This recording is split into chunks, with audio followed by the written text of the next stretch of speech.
João brinca com palitos de fósforo, montando figuras. Na primeira etapa, monta um triângulo e nas etapas seguintes vai acrescentando triângulos conforme a sequência apresentada a seguir. O número de palitos de fósforo necessários e suficientes para a construção da 10ª etapa é: para a gente determinar quantos palitos estarão presentes na 10ª etapa da construção dos triângulozinhos de João, nós vamos fazer o seguinte, olha só. Etapa 1, eu vou dizer então que N é igual a 1, tá certo? Na etapa 1 nós temos que A1, que é a quantidade de triângulos da etapa 1, é igual a 3, ok? Vai observando a figura. Etapa 2. Na etapa 2, N é igual a 2, que é o número da etapa. Na etapa 2, quantos palitos tem aí? Olha, observa na figura, observa aqui na figura. Nós temos, na etapa 2, o triângulo que já existia da etapa 1, então são 3 palitos, mais 2 triângulos que foram acrescentados. 2 triângulos dá 2 vezes 3 palitos, mais 2 vezes 3 palitos, ok? Na etapa 3, N igual a 3. N igual a 3, etapa 3, então eu vou ter a quantidade de palitos da etapa 3.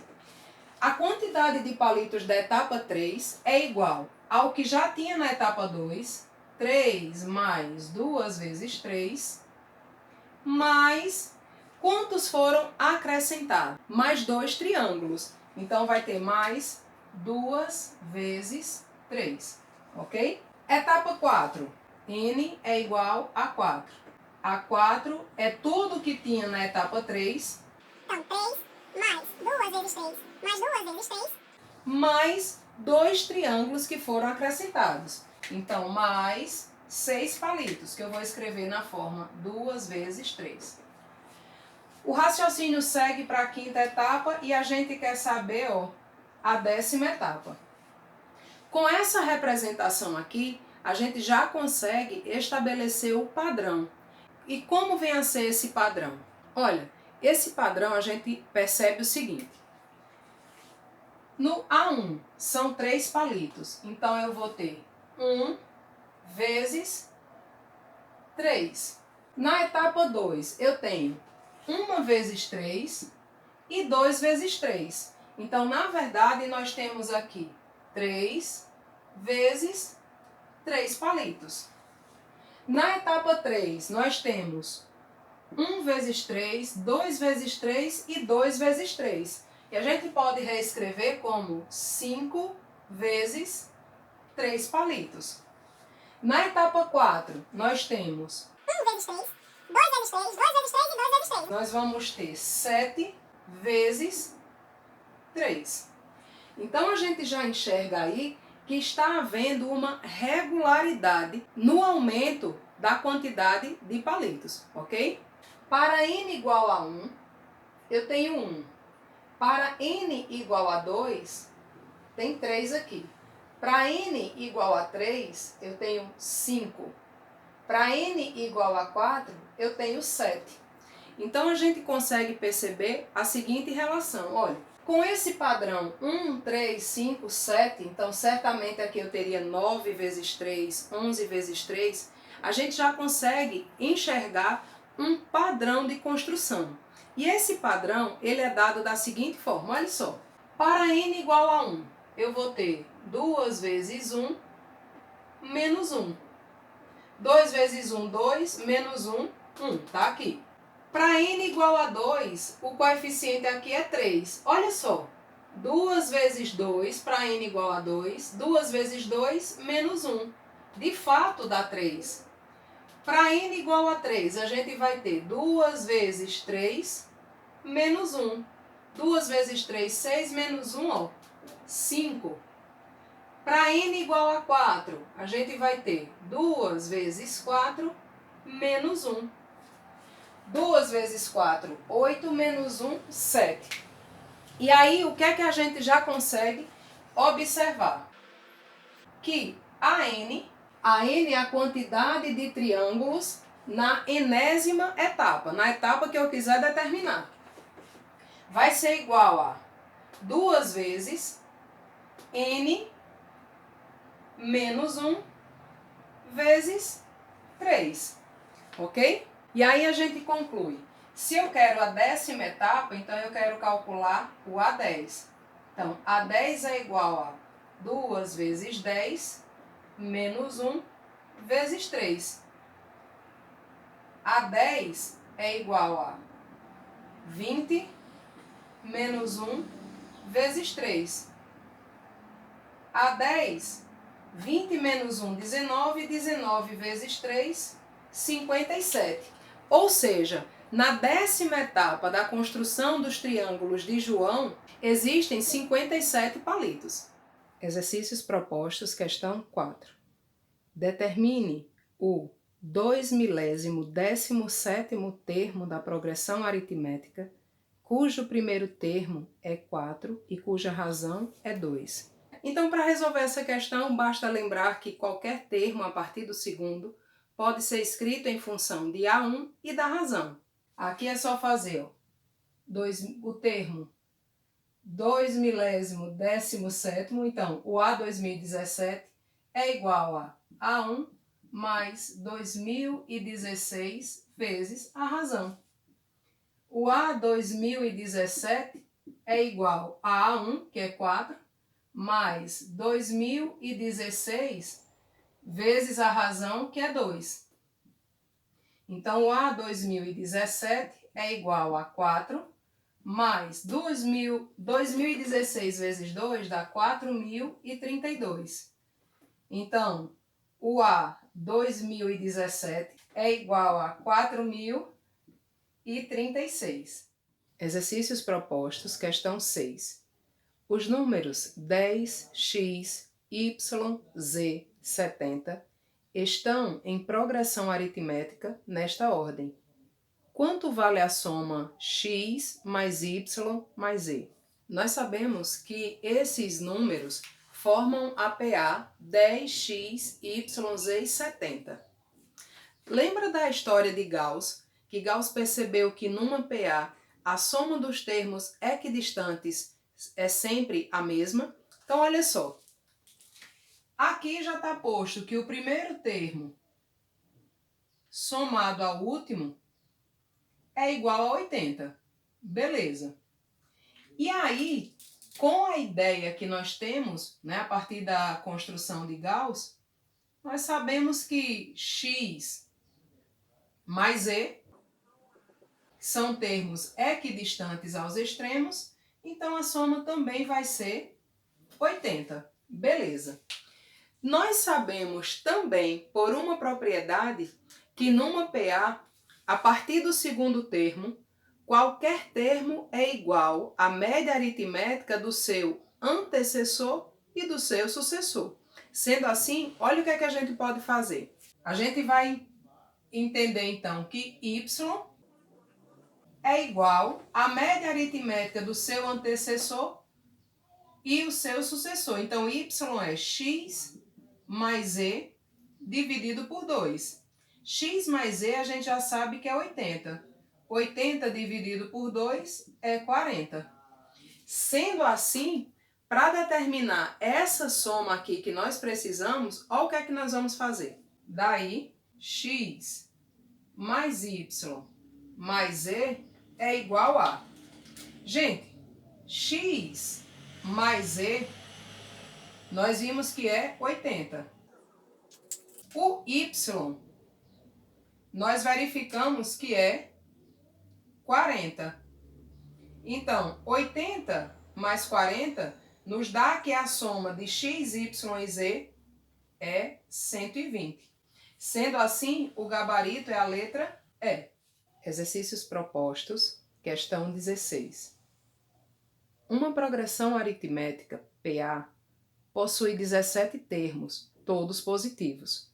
A diferença entre o maior termo, A17, e o menor termo, A1, dessa PA é igual a 48. Sabendo que Dentre os números primos que ocorrem nessa PA, 13 é o menor e 43 é o maior.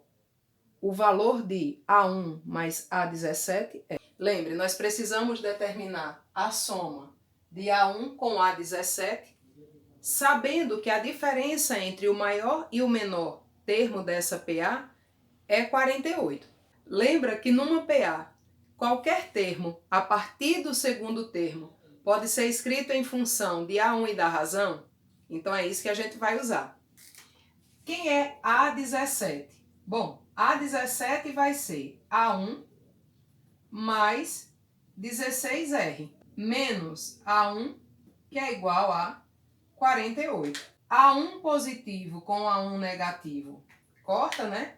Então a gente vai ter que 16R é igual a 48 e R é igual a 3. Gente, o fato desse R da razão ser maior do que zero caracteriza que essa PA é uma PA crescente. Sabendo que a razão é 3 e sabendo que nessa PA o menor número primo que faz parte dela é 13, 13 é um elemento, eu só não sei qual é.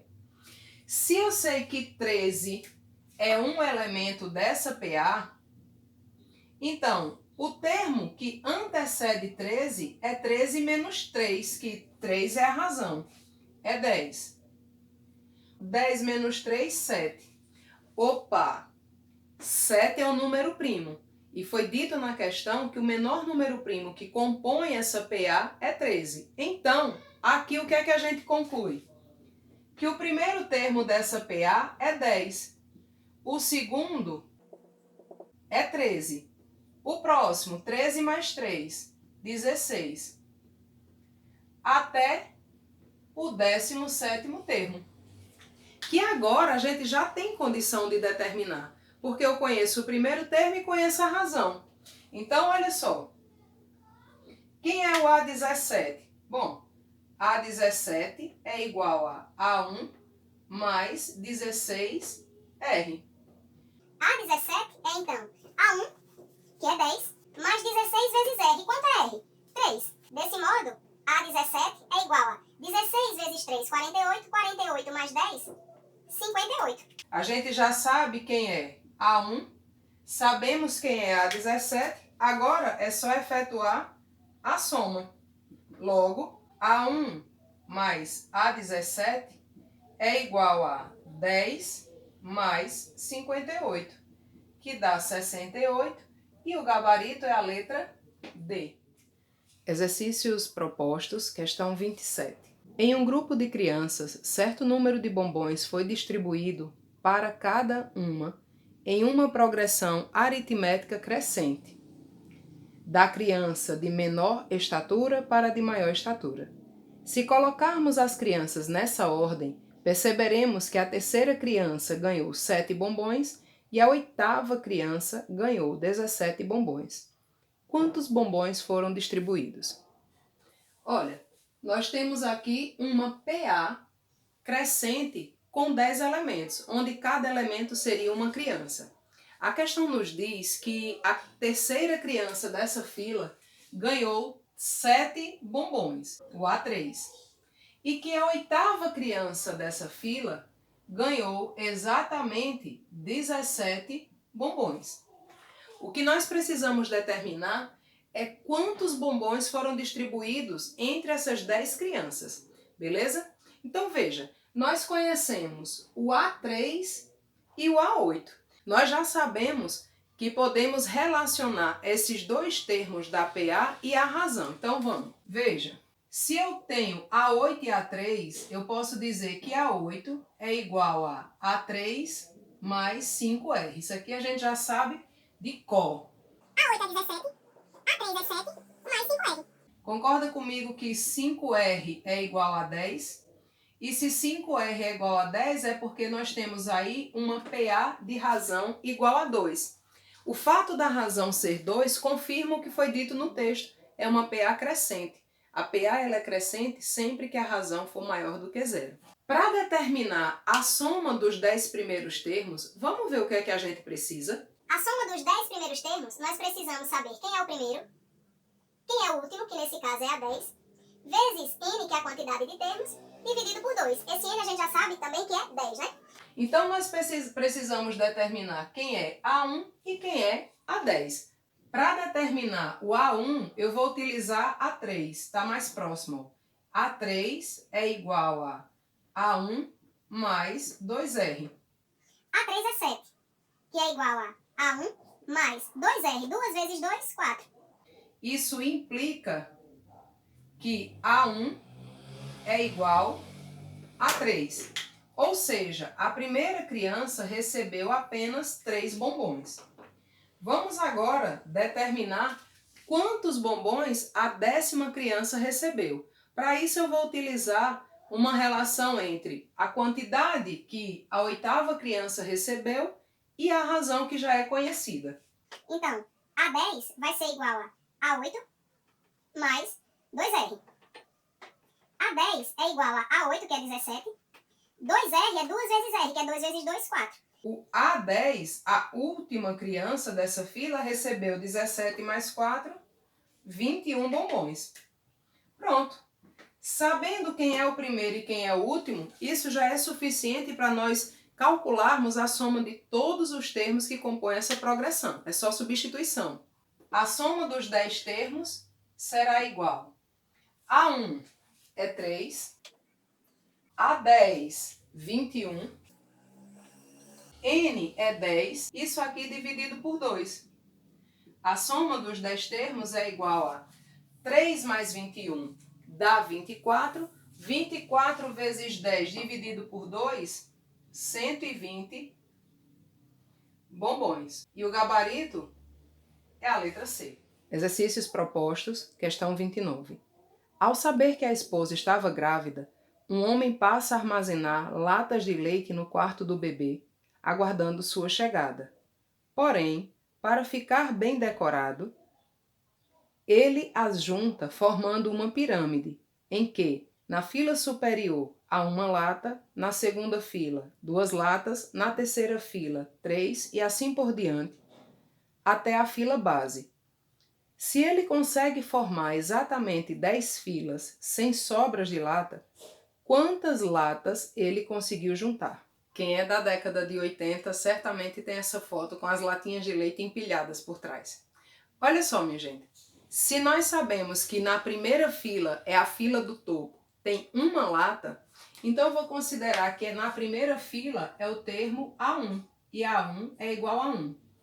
A questão diz que na segunda fila tem 2 latas, então A2 é igual a 2. A terceira fila tem 3 latas, então A3 é igual a 3. E assim por diante até a fila base, né? Então, se é assim por diante, quer dizer que a fila 4 é A4 e tem 4 latas. E diz que essa regra, esse padrão, continua até a fila base. No texto também é informado que ele conseguiu formar 10 filas. Ou seja, essa fila base é justamente a 10ª fila, que é o A10. Gente, se A1 tem um termo, A2, no caso lata, né? A2, 2 latas. A3, 3 latas. A4, 4 latas. Então quer dizer que a 10ª fila, ela é formada por exatamente 10 latas. Quantas latas ele conseguiu juntar nessas 10 filas? Então, nós vamos calcular a soma dos 10 primeiros termos de uma PA, ok? Então vamos lá. A soma dos 10 primeiros termos de uma PA vai ser o primeiro termo, mais o último, que é o A10, vezes a quantidade de termos, que é 10, dividido por 2. Então, a soma dessas 10 filas, né, de latas vai ser A1, que é 1, mais A10, que é 10, vezes 10, que é a quantidade de filas, dividido para 2.